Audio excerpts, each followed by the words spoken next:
అడుగు వేద్దాం మనమిక సైనిక జనసేన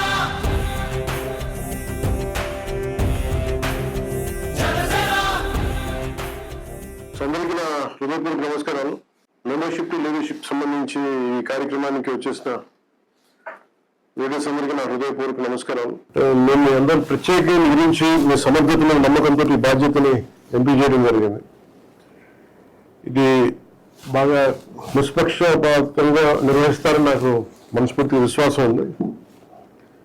అదే సమయంలో ఈ కార్యక్రమం రాష్ట్ర వ్యాప్తంగా సమన్వయం చేయడానికి కేంద్ర కార్యాలయం రాజకీయ సమన్వయ కమిటీ నిరంతరం పర్యవేక్షణ మార్గదర్శకత్వం అందిస్తూ ఉంది. ఈ కమిటీలో తమ్మిరెడ్డి శివశంకర్ గారు, పెదపూడి విజయ్ కుమార్ గారు, సందీప్ పంచకర్ల, పెనుగొండ సుబ్బారాయుడు గారు, సిఏ, డాక్టర్ బుర్రా దివ్యరాజు గారు అందరితోటి చేస్తూ ఉన్నాం. అలాగే దశాబ్దాల క్రితం ఈ ఇనిషియేట్ చేసేది ఈ ఆలోచన విధానం ఐడియాలజీ బేస్డ్ లీడర్షిప్ మోడల్కి ఇది కార్యరూపం. దాదాపు దీని మీద నేనే స్వయంగా ఒక ఎంటైర్ టీం దాదాపు ఒక 120 నుంచి 150 మంది కలిపి పనిచేసింది ఇది మీ దగ్గరికి తీసుకురావడానికి. అంటే దాదాపు వాళ్ళకి 4 రోజులు కూర్చొని ఇంతమందిని 18,000 మందిని సార్ట్ అవుట్ చేసి దాంట్లో 700 మందిని మనకి ఫైనల్ షార్ట్ లిస్ట్ చేయడానికి together around 1 month and 722 hours పట్టింది. నేను దీంట్లో ఒక 100 గంటలు పైగా నేను పనిచేశాను. దీంట్లో ఒక office team, volunteers, call centre people అందరూ ఫీడ్బ్యాక్ ఇచ్చిన మనుషులు వీళ్ళన్నీ తీసుకుంటూ వచ్చాం. అలాగే అరకు నుంచి అనంతపురం వరకు ప్రతిదీ చాలా డీటెయిల్గా అధ్యయనం చేయడం జరిగింది. సభ్యత్వం నుంచి నాయకత్వం వరకు అవకాశం ఉండాలనే నా ఆలోచనలో ఈ కార్యక్రమం ఒక కీలక భాగం. ఈ కార్యక్రమం కోసం ప్రతి అంశాన్ని ఎంతో క్షుణ్ణంగా ఆలోచించి మార్గదర్శకాలు రూపొందించాం. దాదాపు దశాబ్దాల క్రితం ఆలోచన రూపకల్పన చేయడం జరిగింది. కాకపోతే ఇది ఆ మెచ్యూరిటీ ఇప్పుడు మన క్యాడర్ కూడా వచ్చింది కాబట్టి ఇది ఆచరణలో పెట్టడానికి సరైన సమయం అనిపించింది. సో మీకు ఈ ప్రక్రియ అర్థమయ్యే విధంగా చాలా సింపుల్ ఫ్లో చార్ట్ తోటి, క్వశ్చనర్ తోటి, విభాగాల గురించి, బయోడేటా ఫార్మ్స్, అవసరమైన అన్ని గైడ్ లైన్స్ ని ముందుగా మీకు అందించడం జరిగింది. దీని ప్రతి గైడ్ లైన్ కనుక ఒక స్పష్టమైన ఉద్దేశం ఉంది.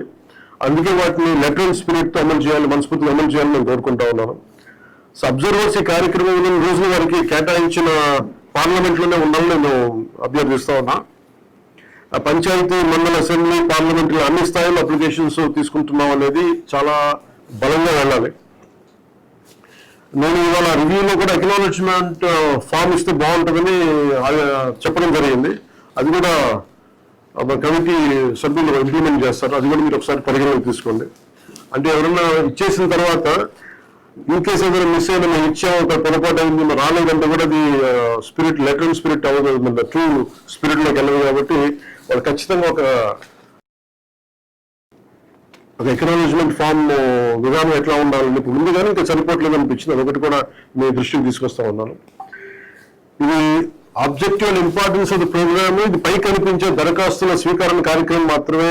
కానీ ఇది ఇంత నుంచి ఒక ఇన్స్టిట్యూషన్ బిల్డింగ్. అది జనసేన పార్టీ భవిష్యత్తు నాయకత్వ నిర్మాణంలో చాలా చాలా కీలకమైన అడుగు. ఈ కార్యక్రమంలో సేకరించే సమాచారం పార్టీ భవిష్యత్తు ప్రయాణానికి చాలా విలువైన డేటా బ్యాంక్గా ఉపయోగపడుతుంది. పార్టీ కోసం కష్టపడిన ప్రతి జన సైనికుడికి గుర్తింపు కల్పించడమే ఈ కార్యక్రమం యొక్క ప్రధాన ఉద్దేశం. అలాగే ఇంప్లిమెంటేషన్ ఆఫ్ గైడ్ లైన్స్ లో నాకు నిన్న దాదాపు ఒక 30 దాకా చిన్న ఇష్యూస్ చెప్పారు నాకు లాస్ట్ 2 days లో. నాయకులందరికీ కూడా, పరిశీలకులందరికీ కూడా నా అభ్యర్థన ఏంటంటే, మీరు అట్లీస్ట్ ఇక్కడ నుంచి మీరు కొంచెం గైడ్ లైన్స్ తీసుకొని, కొంతమంది ఇండిపెండెంట్గా వెళ్ళిపోతారు, పార్లమెంట్ చుట్టూ తిరిగిపోతారు. ఒక చోట అనౌన్స్ చేసి 2-3 పార్లమెంట్ నియోజకవర్గాల్లో మనం ఒక వేదికను అనౌన్స్ చేసిన తర్వాత మళ్ళీ ఎక్కువ వెళ్ళిపోయి మళ్ళీ లాక్ చేసి వెళ్ళిపోయారు. 2-3 పార్లమెంట్లో దృష్టిలో ఉంది. అలాగే ఇండిపెండెంట్ గా దయచేసి ఎవరు చేయదు. Please follow strict protocol and guide lines. నాకు ప్రకాశం జిల్లా నుంచి ఒక కంప్లైంట్స్ ఉన్నాయి. అలాగే ఉదయ్ గారు ఉన్నారా? ఓకే. సో ఇలాంటివి నాకు మొదటి రోజు కనిపించినాయి. బట్ ఇది మొదటి ఉదయం ఏదన్నా మీకు ఇచ్చినప్పుడు దయచేసి ట్రూ స్పిరిట్ చేయాలి. ఉదయ్ సో రాష్ట్ర వ్యాప్తంగా ఒకే విధానం అమలు కావాలి. అందుకని ఎలాంటి మీ కన్వీనియన్స్ కాకుండా చేంజ్ చేసిన ఎగ్జామ్షన్ ఏదంటే అది ఆ స్థానికంగా మీ కన్వీనియన్స్ చేయొద్దు, దయచేసి ఒక స్టాండర్డ్ పెట్టాం. కొన్నిసార్లు ఇబ్బంది అయినా కానీ మీరు ఇక్కడ పెడితే ఎక్కువ జనం వస్తారు, అక్కడికి వెళ్తే దాని ఓపిక లేని వాళ్ళు నాయకులు కాలేరు, అప్లికేషన్ ఫిల్ చేయలేని వాళ్ళు నాయకులు కాలేరు. కనీసం ఓపిక కూడా లేదు, మాకు అప్లికేషన్కి రాలేకపోతున్నాం, మా కన్వీనియన్స్ ఉంటే నాయకులు డోర్ దగ్గరికి రారు. సో ఇది మీకు ఎందుకు చెప్తున్నానంటే objective importance of the program. నేను ఒక తెలంగాణ విషయం చాలా పర్యాలు ఒక చెప్తున్న శివాని కురాన్ గురించి. అబ్బాయి ఎక్కడో చెంచు గూడెల నుంచి వచ్చి ఒక చిన్నపాటి సమస్య కోసం, పెద్ద సమస్య ఏదైనా సమస్య కోసం దాన్ని వచ్చి కలిపాడు. ఒక సరిగ్గా ఇంగ్లీష్ కూడా రాదు అబ్బాయికి, కానీ నాయకత్వ లక్షణాలు ఆ కురాడు కనిపించినాయి. అలాంటిది ఇది ఏ పార్టీ కూడా ఇవ్వదు ఇలాంటి అవకాశం. జనసేన ఇవ్వగలిగింది. మళ్ళీ దాంట్లో ఏమాత్రం మీరు కూర్చోబెట్టి ఆ కన్వీనియన్స్ గా ఉంటే మటుకు నాయకత్వ లక్షణాలు అవ్వదు. సో అందుకని ప్రతి ఒక్కరికి పరిశీలకులందరికీ కూడా మీరు దయచేసి ఆ స్పిరిట్ ని బతకలండి. ఎందుకంటే వాళ్ళకి నేను ఆన్లైన్లో రిలీజ్ చేయమని, ఆన్లైన్లో ఎందుకు రిలీజ్ చేయట్లేదంటే ఇంట్లో కూర్చొని ఫిలప్ చేసేది కాదు అది.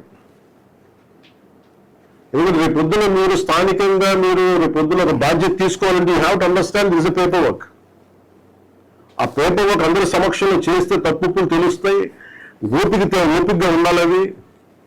అంటే ఇన్ని వేల మందిని కూర్చొని చేయాలి. ఒక రోజుకి on average around few hundreds వస్తూ ఉన్నారు. The process will go on for ఇది మొదటి విడత మట్టుకి.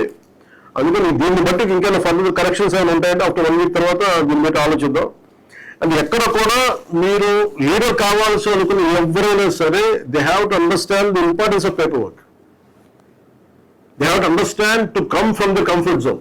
అంటే మన సౌకర్యమైన వాతావరణం నుంచి బయటకు వచ్చి రోడ్డు మీదకి వచ్చి నాకు ఈ పని కావాలి, రేపు పొద్దున మీరు అందరూ కొట్లాడాలి కదా రోడ్డు మీదకి వచ్చి సమస్యల కోసం. అందుకే మీరు ఇంట్లో నుంచి వచ్చి వేదిక కూడా రాలేకపోతున్నాం అనే పరిస్థితికి అందుకే కన్వీనియన్స్కి వెళ్ళకండి దయచేసి. ఒక్కటి మీరు నాయకులందరూ దృష్టికి తీసుకొస్తా ఉన్నాం. అంటే ఎందుకు చెప్తుంటే ప్రతి పార్లమెంట్ నియోజకవర్గం నిర్ణయించిన కేంద్రం నుంచే ఈ కార్యక్రమం నిర్వహించాలి. కన్వీనియన్స్ పేరుతో డిఫరెంట్ ప్లేసెస్ లో డిఫరెంట్ సెంటర్స్ దయచేసి ఏర్పాటు చేయకండి. ఇది ఏది ప్రైవేట్ ఇది కాదు. ఉదాహరణకి రాజంపేటలో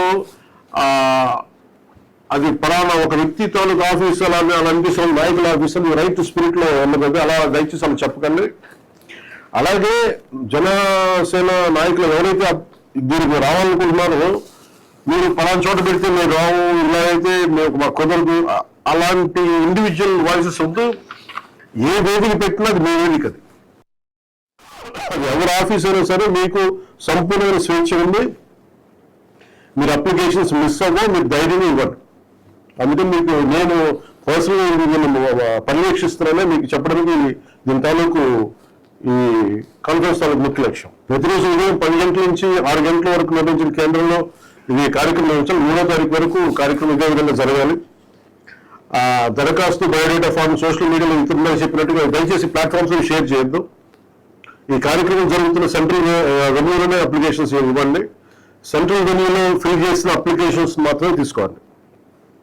సాధకులు ఎవరు సహాయకులు కాదు. ఈ ప్రక్రియలో వాటిది చాలా కీలకమైన పాత్ర. పరిశీలకుల బృందంలో సాధక్స్ని చేర్చడం అనే ముఖ్య ఉద్దేశం కూడా అదే.